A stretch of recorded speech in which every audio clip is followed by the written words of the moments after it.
Welcome back, ladies and gentlemen, to another edition of Through the Fire. I am your host, Ryan Wickline, and today we're joined by a very special guest. She is the author of Living, Learning, Loving, and Other Things, Ms. Gail Showalter. How you doing today, Gail? I'm good. How are you? I'm doing great. So the number one question the audience is probably wondering, who is Gail Showalter? Yeah. Well, I live in Southeast Texas, and down here, they know me as the old bird with feathers of wisdom for women and a soft spot for single moms. uh, how did you get that nickname? Well, it came over many, many years. I was on the radio for a while, and I did a lot of coaching of single moms, and I established a nonprofit for single mothers to get back through school and get a job. So lots of different things. That's awesome. What is a personality specialist, and how did you become one? Well, I trained through the class program with the Litauers. That was Florence and Marita, and they're still their books are online everywhere. Uh, so that's how I trained, and that was 25 years ago. So I've used it in every facet of my life. I mean, it is amazing once you study it and once you identify the family members in your family and your relationships and yourself and your children, you start to realize how easy it is to get off track with people if you don't just accept them and realize that their personality is inborn and just like yours is. And so we have to learn to accept one another and to identify that. Yeah, It's just, that's some great advice right there. it's great. Can you explain what an Enneagram is and how you use it? Okay. Well, not in a little show like this, I can't, but Enneagram, gosh, it's been around a couple of thousand years. Uh, it came to the United States. I don't know what year that was, but it's all been taught auditorily until recently. They preferred you to teach it verbally in classes to people. The Enneagram, if you look it up, has 9 points on a circle, all connected by lines. And each number on that point is a different personality type, if you will. It's hard to use words to describe this really well in a short period of time. But um, once you start looking and really studying the different natures that we're born with, you begin to see and understand why people have trouble getting along with each other because we're so different. We don't all see the world through the same glasses, so to speak. And the Enneagram's a little different than some of the others in that got a spiritual side to it. It has you to look at your shadow side because we all have that side of ourselves that we might not be too proud of, that trait that is kind of considered a shadow side. And so that's a motivator that helps you to know what motivates you. And then there are lines connecting the dots on the Enneagram, which help you to see if you're under stress, you're probably going to go in this direction. If you're happy and at ease with yourself, you're probably going to go positive in another direction. So it's a little more complicated than some of the personality types that are just listed in fours. You know, basically they'll have four animals or four colors or something like that. So those are a little easier to deal with than an Enneagram, but I think the Enneagram is the most powerful. If a person were interested in just getting into it and studying something, that would be my suggestion. There's a little book called, and I'm looking at it right now, The Enneagram Made Easy. And it's a really good book to start a person looking at the Enneagram because it's not your deep, deep dark, trying to make it complicated because that can be made quite complicated. And the first one I went to in Houston, I spent 2 solid days listening to a teacher before I could figure out what number I was. So it's not something to be taken lightly. Some people don't like any of this because they think it's trying to pigeonhole people. I don't think that's it at all. I think it's trying to identify our different natures that we're just given when we're born. I mean, even, Hippocrates and these people in ancient days were studying the nature of different people. So that's a short answer for a long question. Yeah. The Enneagram is a very powerful personality study. Huh. Sounds kind of pretty interesting that you get it like deep dive, because I've done like different ones where it was like in the fours, but you could fall in between any of those four at certain times, depending if you were stressed, happy, as you said, or they had like hidden sides too, like you said. Yeah. Yeah. And even on the Enneagram, they say you're this number, but you have wings on either side. Which way do you tend to go? Is this your wing or is that your wing? And meaning you kind of tend that way. The one I most often do, the Litauer one that's called Wired That Way, it'll say that you're primarily going to be two, and they're going to have certain similarities. There are some that are contradictory to each other. So, you don't want to just dive in and read a little. You want to be trained by somebody that knows it before you get into it, if you're going to use it for any great purpose. But I always encourage parents, because that's what I like to do, is I like to teach parents. In fact, I have a worksheet I'd be glad to give your audience on this, and it has the parents what to do if you're this way and your child is this way, and how does that mesh, and what you might want to watch out for. Because if you're one extreme and your child is another, it's a real wise thing for you to know this, because otherwise you're going to be knocking But against each other. Yeah. awesome. How does understanding personality types improve parenting? Okay. Well, I could give a lot of examples, but the one that comes to mind is you got parents that are strong-willed, very driven, very product oriented, very interested in work, and getting jobs done. And then they have a child, say, that's not like that. A child that's easygoing. We call it phlegmatic. They're kind of, they're just not going to worry and push themselves too hard. And the parents get concerned about that child, like something's wrong, because they don't get it. But once you study this, you start to realize that that's the nature of that personality. The personality type that's real easygoing and laid back and really doesn't like to rock the boat is a lot different than a driven, I want to get the job done parent. And then there's another type where the mom is real outgoing, real colorful, likes to wear clothes that are real colorful, real outspoken, loves to tell funny jokes, likes to be the center of attention. And she brings cupcakes to school for her little boy who is not like that. And he's embarrassed by his mother. And she doesn't understand that. You see, that's what the value of understanding it is huge. It's really huge when you're a parent to understand that your child doesn't necessarily have the same nature that you do. And if they don't, you need to understand it why, and how to relate to them, and how to not embarrass them. And so there's all kinds of different combinations to look at, but those are just a couple.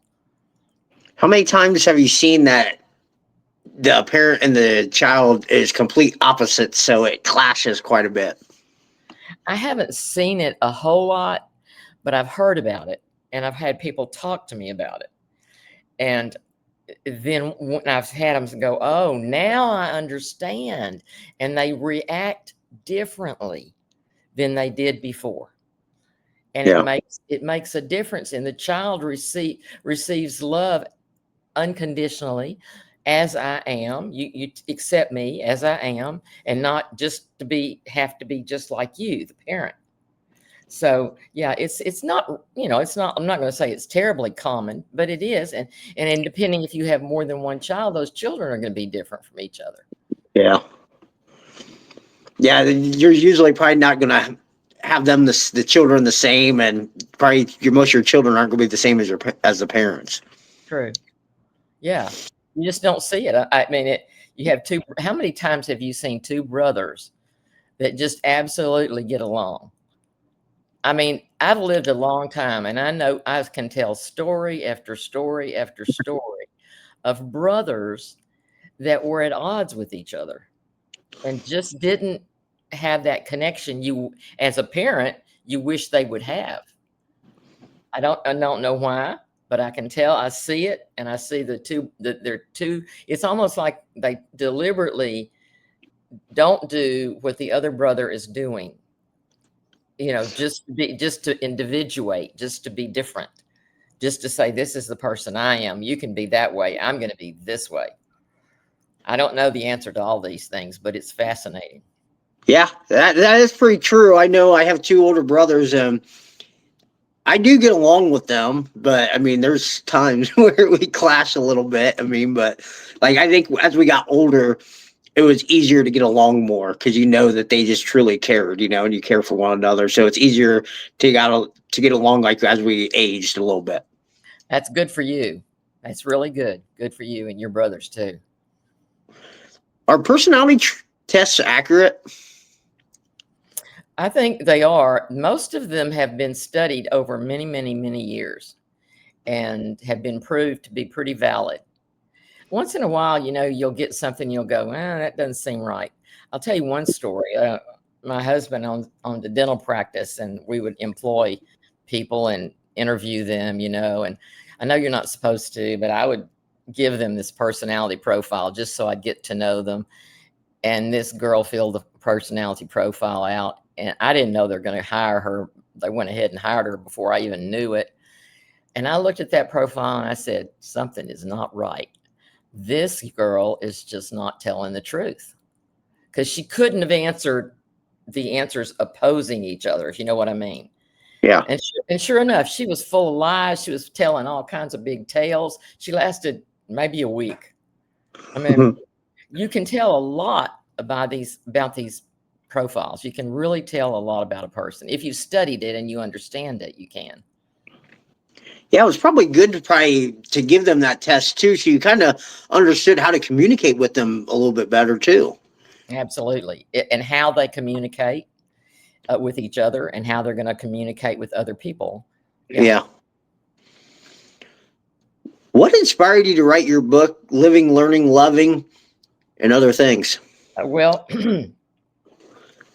I wrote several articles over the years. I began writing, and I would submit them to different publications, and they were published. And so that happened many years ago, because I was taught at a conference that if you really want people to hear what you say, have it published in journals and magazines, because more people are going to read it than they're going to read a book.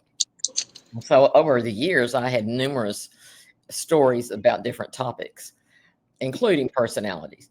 And so several years ago, I decided I'm just going to compile all of this. And I had a friend who was in publishing, and she took it and she put it together, and we published it. And then recently, last year, it was taken up by Morgan James, and they're publishing it now.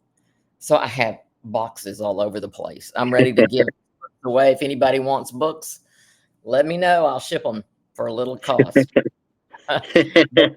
So, they tell inspiring stories mostly about synchronicities, things that happened in my life that were beyond coincidence, some really exciting events. And, I've lived a long time, probably longer than most of your listeners.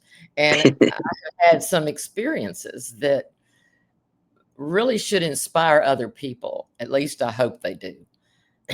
I'm a coach. I do that with the moms, and I work with single mothers. And so I've tried to use these examples with them and target them. Like I said, I'm giving the books to agencies and groups that have women groups that need encouragement, inspiration. And it inspired me. Reading examples of other people's experiences inspired me. So now I'm turning around and paying it forward, I hope. That's awesome. What was the biggest challenge you faced while you're writing it? Oh, well, writing is not as hard as getting it out there for me and for most people, but I had help, and then putting it together and making it sense out of it. And that's what these people have helped me do very, very well, I might say, because it's called Living. And then the first few chapters are living, like living with solitude, living with grief, living with. And then the middle chapters are learning. So I'm learning how to handle finances, or learning how to set boundaries, or learning about personalities.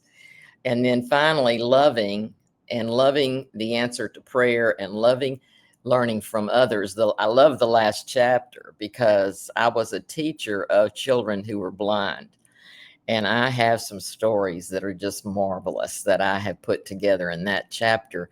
Things I learned from them, not what I taught them, but what they taught me.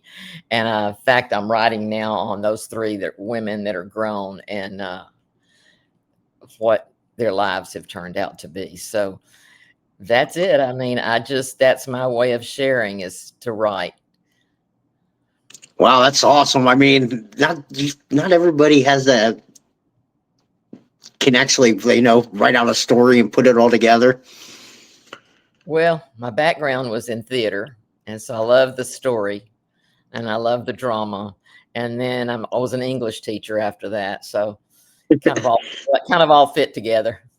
Yeah, kind of all your skills kind of meshed together for you to write that book then. Yeah, that's really true. Yeah. What do you think is the most important message for single mothers to take away from your book? Encouragement. That you can take steps, but you have to take baby steps. Don't try to eat the whole enchilada. You got to take it one bite at a time. Take every day, one day at a time, but have a goal. Have some goals. And I tease about it, but I'm dead serious. Even if the goal is to be sure the kids have clean underwear and clean clothes Monday morning, it's sometimes that's hard. And so it's very specific about just take it easy on yourself and take steps forward, little steps, but always going forward towards some reasonable goal. Yeah, I like that. How you just pretty much saying, chunk it down a little bit. Chunk it down to easy, actionable steps each day. And that's how Yeah, you make progress and eventually accomplish bigger goals. exactly. You got it. What advice would you give to single mothers who are feeling lonely or isolated? Well, it's interesting. The first chapter in the book is about solitude.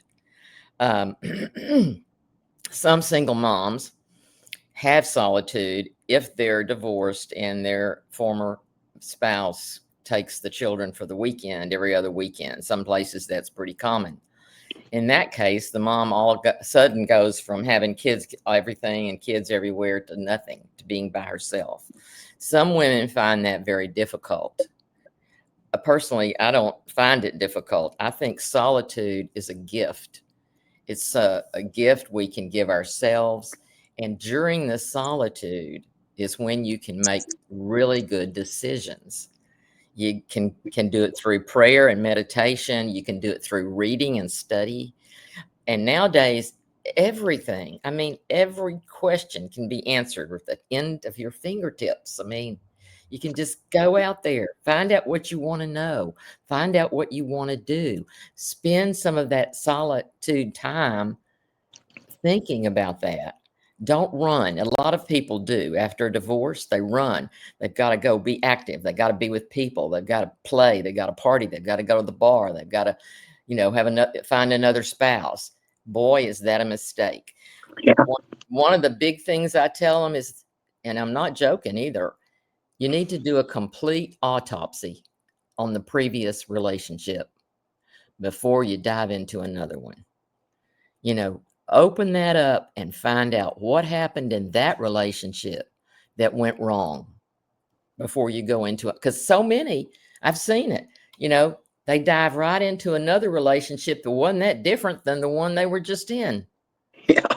I mean, and they think it's going to be different, but it's not. So, be wise, think before you jump.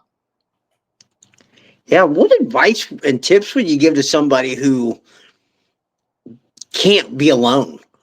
Because I know that's a hard thing for people to actually sit alone and be with their own thoughts. First of all, and I've heard that question before, is start small. Don't think, okay, I'm going to spend the whole Saturday by myself. It's like, okay, I'm going to get up. I'm going to have breakfast. I'm going to have coffee or whatever. I'm going to spend an hour or two taking care of laundry, taking care of myself. Then I'm going to go do something with my friends. Break it into bite-sized pieces. Because yes, if you say, I'm going to have to spend a 48-hour weekend all alone, a lot of people do panic. They can't do it. And so, yes, you need to break it up. Even if you have to sit down with your watch or your calendar or whatever and say, okay, from 8 o'clock in the morning until 10 o'clock, I'm going to do this. I'm going to meditate or pray or fix breakfast or whatever. And then I'm going to go get groceries at this time. And then I'm going to meet my friend for lunch, so that you have a plan. Even if it's on a calendar, for crying out loud, you have a plan. Now, I remember I had a meeting I would go to on the Friday nights where I'd meet friends. Then on the Saturdays, I always had things I had to do to keep the world turning, if you know what I mean, just Yeah. groceries and stuff. And so I would plan that, and anything I wanted to do or go to, I would make sure I planned it to do it with a friend or friends when I knew I was going to maybe be alone otherwise. Well, that's interesting. So you're pretty much planning your day out and just fitting that time in there, that slot, like a time slot Mhm. of that being alone, this little chunk there. And then when that time's over, you go do whatever else, just so you're like slowly getting into it. Right. And you may not be fine. You may find that wasn't enough time for you to be alone. After you've done it a time or two, you'll see, oh, I could have kept on writing in my journal if I didn't have to go do this. So I think you just don't put yourself in a position of I've got to spend this whole day by myself. Don't Yeah. don't try to push that on yourself. Yeah, that could be difficult. I do know a lot of people that can't do it. And I was one of those people at one point that couldn't be alone by themselves, but then I finally learned, and now I'd much rather be by myself half the I, time and not be around people. I I have to get schedule, I have to schedule time to go be around people, or else I won't, because I'm I so hear you. busy. Me too. Me too. I'd rather just sit here and do my thing, but Yeah. you do need to be with people. Yeah. How can they balance their own self-care and personal development with parenting? That's another thing they have to plan, because it's not easy. Uh, I used to say to moms, if you have any time left once your children are in bed, then have a bubble bath or something just for yourself. A special book you want to read, light a candle, put on some music, or binge watch your favorite TV show, something that you would like to do just for yourself.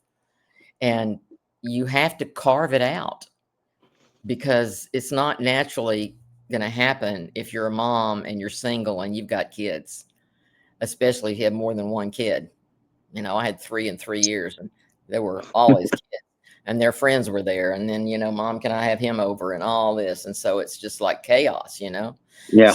So you have to have a boundary, and that's a whole nother chapter. You have to have ability to say, I'm going to set these boundaries. We'll take turns. You can have him over and y'all can go there. Then we'll do this. And you have to stick with that and realize that if you don't, you're going to be creating chaos for yourself, and that will not work for very long. Yeah. Do you have any tips on like where they can start with the personal development? Like any way they can certain ways they could reflect to see what skill they probably need to work on the most? Well, once you do a personality profile, you're going to find out where your strengths are. And I encourage people to look at their strengths. A lot of people will look at the profile and they'll start looking at their weaknesses. Everybody's got weaknesses, but look at your strengths. What is it that you do well? And then think of ways that you might develop that, ways that it might even develop into some kind of a money-making project. Maybe I sew, I paint. One Christmas, I was desperate for money, and I painted sweatshirts. This was back in the day when you did that.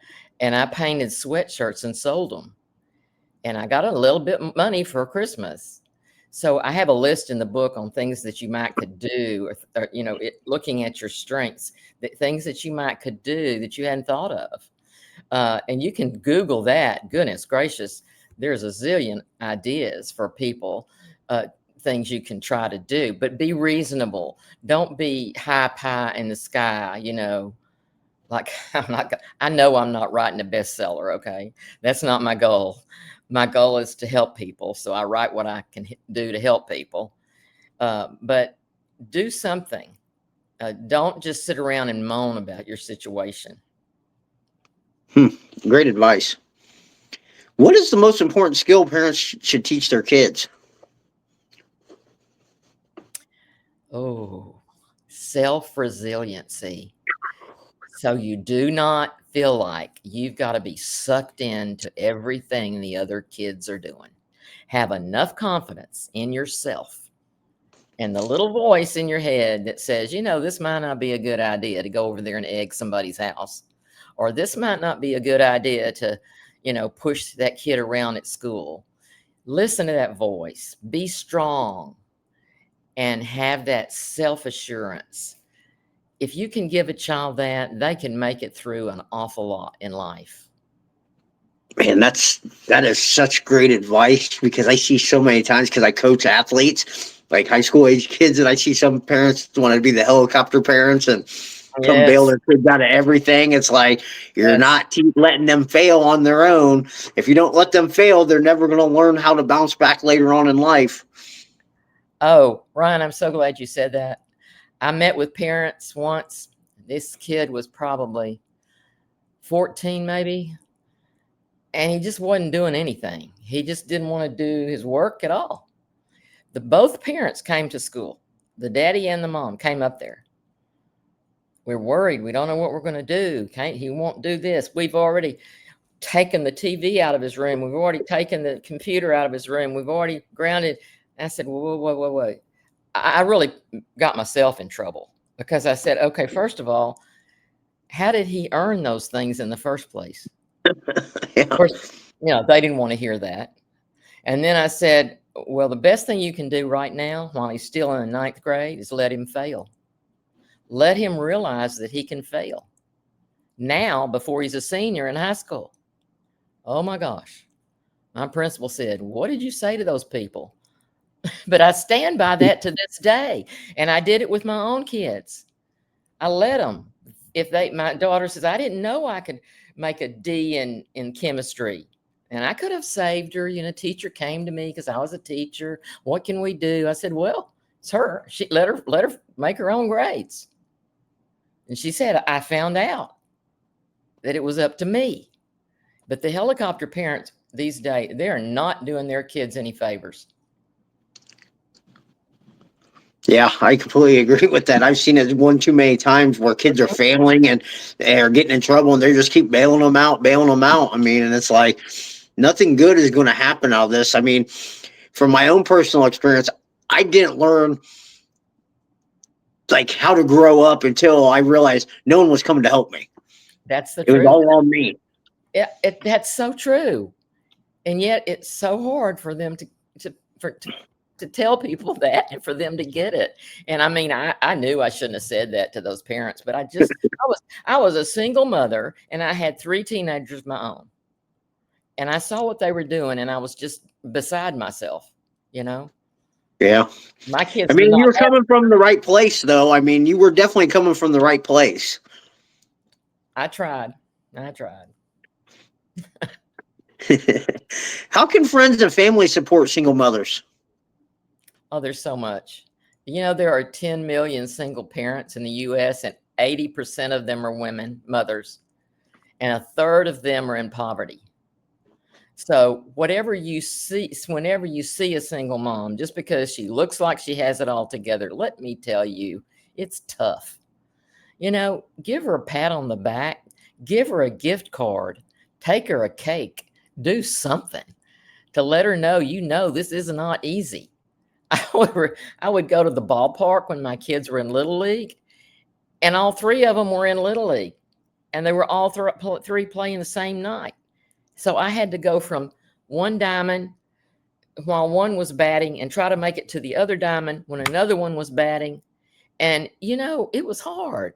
And I was watching the parents that were there, and I thought, they don't have a clue how I'm going to get through the rest of this night. Just feeding these kids, getting them to bed, and then getting up and going to work the next day.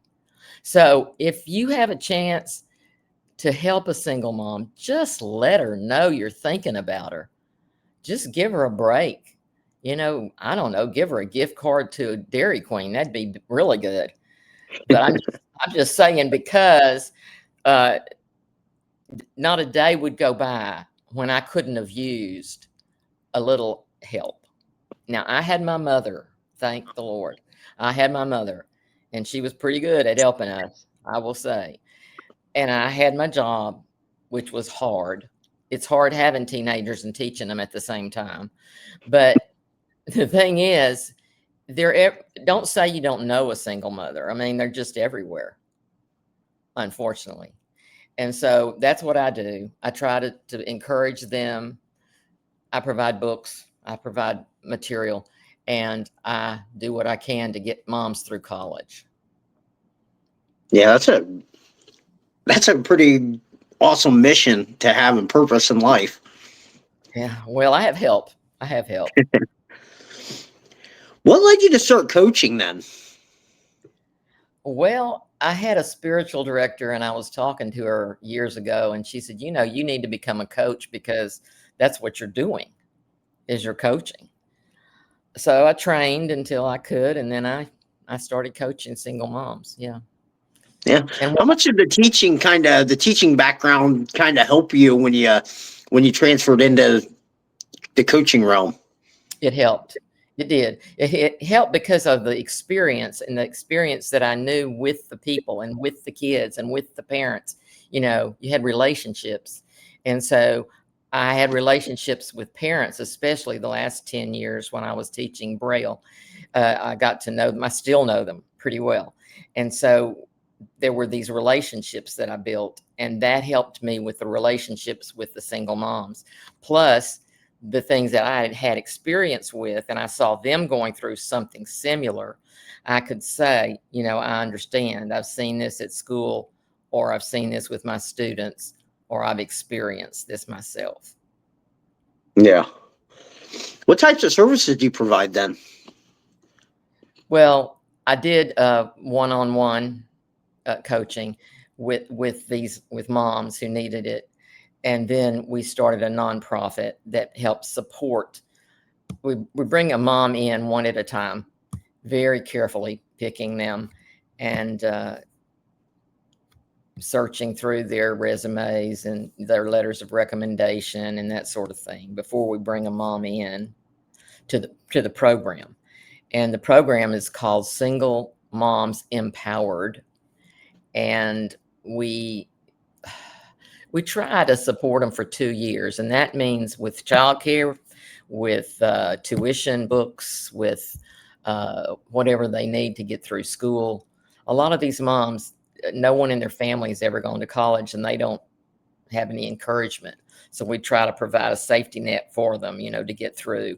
And we're very proud to say we've got some great women, social workers, police officer, dental assistant, dental hygienist, radiologist, you name it. We've done it, and we love it.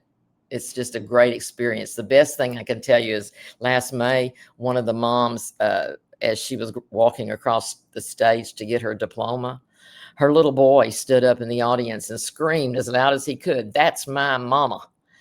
And That's awesome. Isn't that wonderful?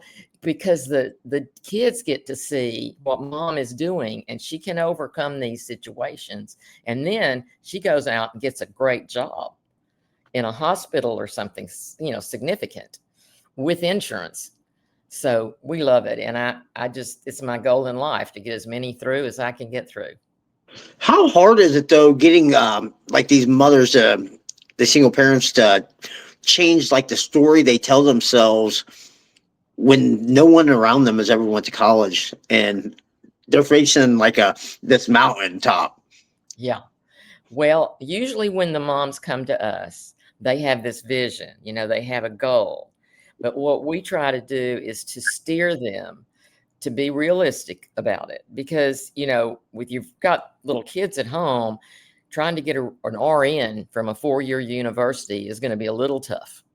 Yeah, It may not be reasonable, but you can go to a 2-year college and get a licensed vocational nursing certificate, which gets you well on the way. And then you get that job and go from there in the future and get your RN. But we've got, I don't know, maybe 3 licensed vocational nurses that have gone through. And so it's different with every mom. It's not a cookie cutter type of situation. We do not treat each one the same. We give each one of them a thorough interview. We make sure that they really want to do this, that they really realize what they're doing and what they're getting into. And so, yes, we kind of feel them out to make sure they've got what they need as far as the amount of motivation they need. yeah, And that then we have had some that try and that aren't really ready yet, yeah, so you have to have the discernment to see what this mom really wants and what she's capable of doing. We have one that had one baby, very young girl. She got her radiology after 2 years. Now she's gone on to a 4-year and going to get a nursing. So we have that too. So it really depends on the individual. where are you just operating out of Texas or all around the United States? Well, our organization is mainly in the region of Southeast Texas, just kind of a corner there. But I want to tell your listeners, and I think it's in Ohio, there's a group called the Jeremiah Program. They should look that up. In the state of Texas, which is, pretty big, there's a program that Buckner, Buckner, does, and they provide housing. And, excuse me, they are a very prominent organization.